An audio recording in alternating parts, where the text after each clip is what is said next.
Stock x ray, इसमें हम आज बात करेंगे ऑटो सेक्टर पर, जहां पर कि एक मैक्यूरी की रिपोर्ट आई है और वो बुलिश भी हुए हैं। और उन्होंने एक पूरी लिस्ट बनाई है जिसमें कि उन्होंने ज़्यादातर काउंटर्स पर आउट परफॉर्म की रेटिंग दी है। एस्कॉर्ट्स, उनो मिंडा, मारुति, एम हुंडई, हीरो मोटोकॉर्प, इन सभी में आउट परफॉर्म की रेटिंग दी है और अच्छे खासे टारगेट्स दिए। 4314 का एस्कॉर्ट्स में, उनो मिंडा में 1439, मारुति में 17,449, इस तरह के टारगेट्स दिए। फिर उसके बाद टीवीएस मोटर पर भी उनकी आउट परफॉर्म की रेटिंग है, लेकिन जहां पर वो न्यूट्रल है उसमें है 4 counter Ashok Leyland, Eicher, Bajaj Auto, Tata Motor, PV, TMPV के नाम से भी इसका आईडी बना, जो कोड बना हुआ है। 385 रुपये का टारगेट दिया हुआ है। अब एक एक करके बात करते हैं फटाफट से। अंशुल भाई, एस्कॉर्ट्स इसमें आउट परफॉर्म की रेटिंग है, चार्ट सेटअप आपको बोल रहा है कि इसमें आउट परफॉर्म रहेगा। 4314 का टारगेट दे रहे हैं मैक्यूरी तो। एस्कॉर्ट्स सर अभी तो नहीं लग रहा, क्योंकि एस्कॉर्ट्स में अभी पहले मेरे को लेवल आते हुए दिख रहा है 2790 का। 2790 पे मल्टी मंथ बॉटम है। यहाँ यहाँ तक आते हुए दिख रहा है। वहां पे रिव्यू करेंगे। अगर वो लेवल नहीं टूटा तो बॉक्स लो से वापस बॉक्स आई आ जाएगा। वो लेवल टूटा तो फिर और फर्दर करेक्शन आएगा। तो फिलहाल तो मैं 2790 2800 ये जोन मान के चल रहा हूँ कि आएगा। वहां पे रिव्यू करूंगा कि स्ट्रक्चर लॉन्ग टर्म बचा है या टूट रहा है। उनो मिंडा, यहाँ पर बड़ा अच्छा इस काउंटर ने मूव दिया था प्रदीप भाई कुछ समय पहले, और काफ़ी अच्छा मल्टी बैगर साबित भी हुआ। अब 1439 के टारगेट के लिए आउट परफॉर्म की रेटिंग दे रहे हैं, आपको क्या लगता है सर? देखिए, मुझे भी इसमें अच्छा ही लगता है। इसमें कुछ भी नेगेटिव सेंटीमेंट नहीं है। लार्ज कैप है, 60,000 करोड़ का है, वो का मार्केट कैप भी है। हमने भी कॉल दिया था 950 से, और उसके बाद स्टॉक अच्छा चला भी था। रिसेंटली मार्केट में जो फॉल आया इसकी वजह से थोड़ा बहुत डाउन साइड में देखने को मिल रहा है, लेकिन अभी भी गैप मुझे लगता है कि नीचे के साइड में बाकी है। ऑलमोस्ट 845 900 तक आ सकता है। तो करेंट जोन से भी 150 पॉइंट का एक डाउनफॉल मैं एक्सपेक्टेशन कर रहा हूँ। एक स्टागर वनर पे बाई करने का सलाह रहेगा। करेंट जोन से नहीं, मैं पॉजिटिव हूँ for the long term, not short time के हिसाब से। जिस तरीके से चार्ट खराब हुआ है, एक flat bearish formation weekly chart में देखने को मिल रहा है। सो मुझे लगता है कि कहीं ना कहीं एक बार आपको 950 900 इजीली पॉसिबल हो सकता है, अगर मार्केट में सेंटिमेंट ऐसे और भी ज्यादा खराब होता है तो बेटर होगा। अगर आप ऑलरेडी आपके पास है तो डेफिनेटली यू शुड वेट। अगर नहीं है, एवरेज करने का मौका या तो फ्रेश बाय करने का मौका आपको मिलेगा। 950 से बाइंग आपको स्टार्ट करना है। आपको 880 900 तक आपको मिलेंगे। स्टैगर मैनर पे बाय करने का सलाह रहेगा। ठीक है अंशुल भाई, 2026 अभी तक मारुति के लिए अच्छा नहीं गया है। 17,000 का इसने लेवल टच किया था 5-6 जनवरी के आसपास, 17,370 का, वहां से लगातार टूटता जा रहा है। अब आउट परफॉर्म की रेटिंग 17,000 से ऊपर का टारगेट, क्या लग रहा है मारुति बॉटम बन गया? सर लग नहीं रहा है। देखिए 8 जनवरी के आसपास वाले शो में भी हमने डिस्कस किया था कि ब्रेकआउट फेल हुआ है 16,600 पे, और नीचे गैप छूटा हुआ है 13,664, 12,956। उसको फिल करने आएगा। फिल किया, 3 दिन की पुल बैक दिया, आज उसी के लोअर एंड को 12,956 को गैप के साथ तोड़ा है। तो बॉटम तो ऐसा नहीं लग रहा है कि लग गया, और बॉटम हम पकड़ भी नहीं पाएंगे। फिलहाल तो लग रहा है कि नीचे 12,136 वीकली स्विंग लो है, यहां तक आ सकता है। वहां पे कोई बुलिश एविडेंस बनता है तो फिर मे बी वहां बॉटम बन सकता है। बट अभी के लिए तो शॉर्ट टर्म चार्ट्स पे डाउन ट्रेंड बची हुई है 12,136 तक के लिए। सेम चार्ट एम का है, इसने भी 5 जनवरी को अपना ऑल टाइम हाई बनाया था 3840 रुपये के आसपास का। वहाँ से लगातार ये काउंटर टूटा। हालांकि पिछले 3 दिन जो मार्केट चला है उसमें अच्छा खासा रिकवर भी हुआ, ऑलमोस्ट 2900 के लेवल से 3200 की रेंज तक आया। आज जरूर मार्केट में सेल ऑफ है तो थोड़ा सा प्रेशर में। प्रदीप भाई, ये काउंटर पर मैक्यूरी तो बुलिश हो रहे हैं, वो कह रहे हैं 4168 चला जाएगा, यानी नया हाई बना देगा। आपको लग रहा है नए हाई बनाने की सिचुएशन है इस काउंटर की? देखिए, अभी रिसेंटली अपने ऑल टाइम हाई से ऑलमोस्ट नीचे आया था 25%। अब जैसे ही मार्केट थोड़ा बहुत परफॉर्म किया, वो थोड़ा रिकवरी होके अभी बाकी है। ऑलमोस्ट 17% 18% ही अभी नीचे है। लेकिन अगर फर्दर मार्केट में प्रेशर आता है, ये मोटा मोटा आपको 30% तक नीचे गिर सकता है। मतलब करेंट जोन से भी 10% का डाउनफॉल एक्सपेक्टेशन मैं कर रहा हूं, अगर मार्केट में एक्सट्रीम लेवल का और सेलिंग प्रेशर आता है तो मेक श्योर कंपनी में कुछ फंडामेंटल प्रॉब्लम नहीं है। मैं बुलिश हूं इसमें। द थिंग इज कि आपको प्लान ए प्लान बी सोचना चाहिए। मैं ऐसा नहीं बोलूंगा कि आप तुरंत पैसा डाल दो। आप अभी नहीं, थोड़ा बहुत आप प्लान कीजिए कि करेंट जोन से if you want to invest suppose 1 lakh, आप 50% अभी इन्वेस्टमेंट करके जाइए। बाकी 50% नीचे, अगर 10% का गैप अभी भी है तो 5% में 25% ऐसे करके फिलअप कीजिए। तो कहीं ना कहीं इसमें आपका जो है एवरेजिंग कॉस्टिंग भी अच्छा हो जाएगा और लॉन्ग टर्म में कुछ भी प्रॉब्लम नहीं है, होल्ड करने का सलाह रहेगा। अगेन मुझे लगता है कि स्टॉक आपको मोटा मोटा 3750 3800 एंड ऑल टाइम हाईस आते हुए दिखाई देंगे। अब जब हम ऑल टाइम हाईस के बाद बोल रहे हैं, ऑब्वियसली सिचुएशन अभी अलाउ नहीं कर रहा है अभी ऑल टाइम हाईस का, लेकिन नीचे के साइड में कहीं ना कहीं पोटेंशियल अभी ज्यादा है। तो पहले नीचे का जो गैप थोड़ा बहुत अभी है इसको फिलअप करने दीजिए। Make sure company non valuable है, फेयर वैल्यू पे ही चल रहा है। हुंडई, इस काउंटर ने मई 2025 ऑलमोस्ट अप्रैल 2025 से, और इसने सितंबर तक 23 सितंबर तक इसने ज़बरदस्त रिटर्न दिए थे। 1600 से ये 2890 तक पहुंचा था और फिर वहां से तेज रिट्रेसमेंट आया, यानी कि इसमें गिरावट आई।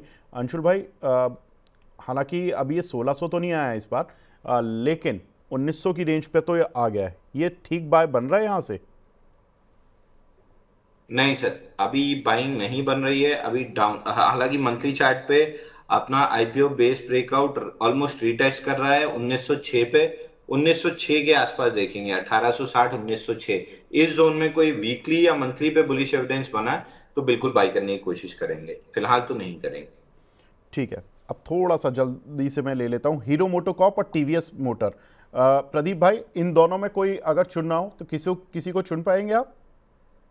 देखिए मुझे लगता है कि कहीं ना कहीं टीवीएस मोटर पे अभी भी शार्प फॉल तो आना बाकी है। अभी टीवीएस मोटर 3445 के रेंज पे चल रहा है, आपको इजीली 3250 तक आते हुए दिखाई देंगे। उससे पहले तो मुझे अभी कुछ भी व्यू यहाँ पे नहीं बनाना है। सेकंड आपने बताया हीरो हीरो मोटोकॉर्प, ओके। मोटोकॉर्प, जी। या इसमें भी एक मोटा मोटा अभी भी सेलिंग प्रेशर बाकी है। आप देखेंगे चार्ट ऑलमोस्ट सिमिलर ही है ऑलमोस्ट।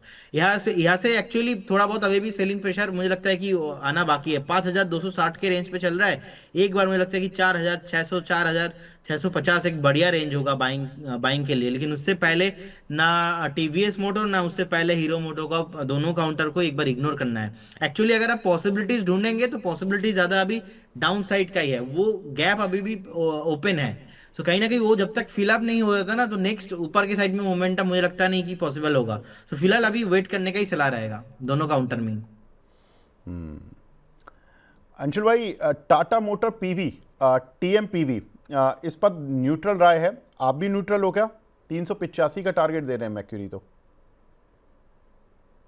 सर देखिए, टीएमपीवी आपको याद होगा जब ये फील्ड ब्रेकआउट बना था 27 फरवरी को 387 पे, तब से हम 320 के लेवल डिस्कस कर रहे थे।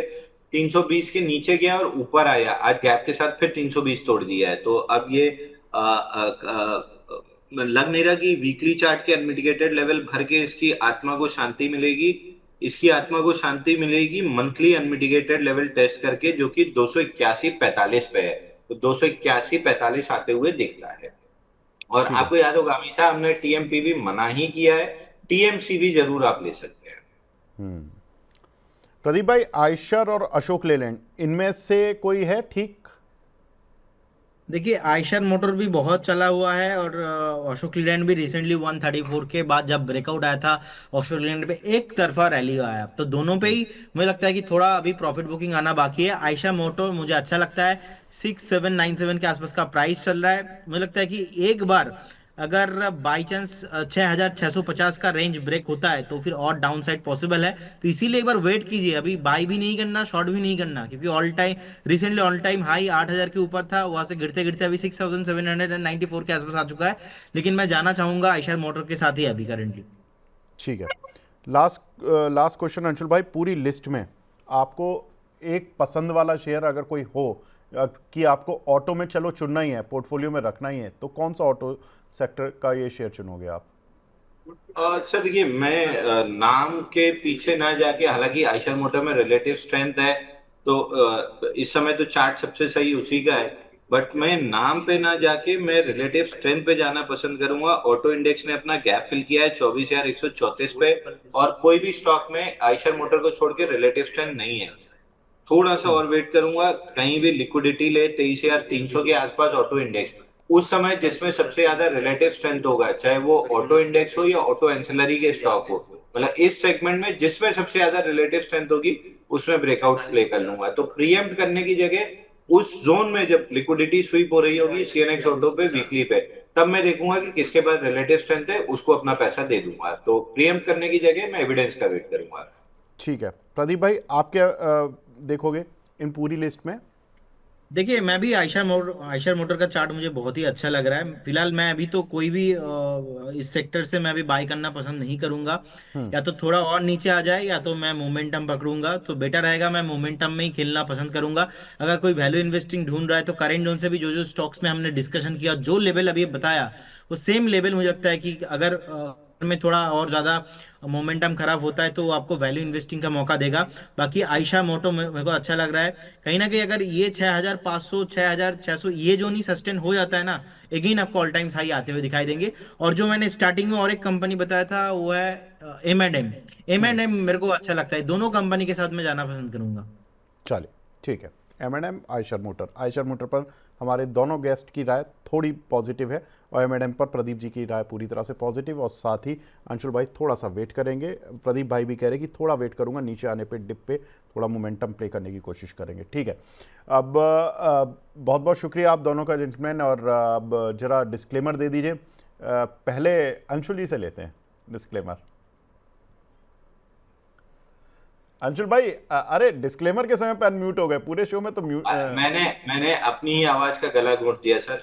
वो अभिव्यक्ति की नहीं, आवाज ये तो सबसे ज्यादा आवाज जरूरी नहीं है। आ रही। यहाँ यहाँ मत घोटना दवा, वरना घोटने वाले नहीं, और आ मैं ये जाएंगे। बोल रहा था सर, मैं ये बोल रहा था सर, कल एक वो शायरी सुन रहा था, वो कुछ देखते समय आ गई थी। वो दिल ना उम्मीद है नाकाम तो नहीं, लंबी है गम की शाम शाम तो नहीं। वो देख के थोड़ा सा डिप्रेशन में आया था। अभी गोल्ड सिल्वर की फॉल देख के ना एकदम दिल बाग बाग हो रखा है। $72.96 चल रहा है चांदी 6 दिन में। लगभग 89 से $73 आ गई है, और गोल्ड $5240 से $4800 आ गया। यार दिल बाग बाग है गोल्ड सिल्वर देख के। तो कल वाली शायरी की ऐसी की तैसी गोल्ड सिल्वर में शॉर्ट कीजिए। दूसरा स्टैंडर्ड डिस्क्लेमर सर, जो भी स्टॉक हमने बात किए हैं उनमें से हाईटेक पाइप एक मेरे पर्सनल पोर्टफोलियो में है, जिसपे मैंने कोई भी सलाह नहीं दी है। लॉन्ग टर्म इन्वेस्टमेंट है, फ्री का माल पड़ा हुआ है बेसिकली। लॉन्ग टर्म इन्वेस्टमेंट है तो उस पर कोई सलाह नहीं दी है। बाकी जो भी स्टॉक्स हैं कोई भी मेरे पर्सनल पोर्टफोलियो में नहीं है। जो सलाह आपको दी है वही सबको दी है, कहीं भी कोई कॉन्फ्लिक्ट ऑफ इंटरेस्ट नहीं है। ठीक है प्रदीप भाई, आपकी साइड से? देखिए, इन्वेस्टमेंट सिक्योरिटीज मार्केट है, सब्जेक्ट टू मार्केट। जितने भी स्टॉक्स को लेके मैंने बात किया, कोई भी स्टॉक पे मेरा या हमारे कंपनी का कुछ भी पोजीशन नहीं होता है। नो कॉन्फ्लिक्ट ऑफ इंटरेस्ट, ऐसा ही कुछ राय हम क्लाइंटों को भी देते हैं। हो सकता है कुछ कॉल क्लाइंटों के पास हो, हमारे पास नहीं है। And registration granted by SEBI and membership of BSE certification of NISM do not provide any assurance to the investors. बहुत बहुत धन्यवाद अंशुल जी, विवेक जी आपको, एंड मनी नाइन से सारे दर्शकों को। Thank you so much, have a good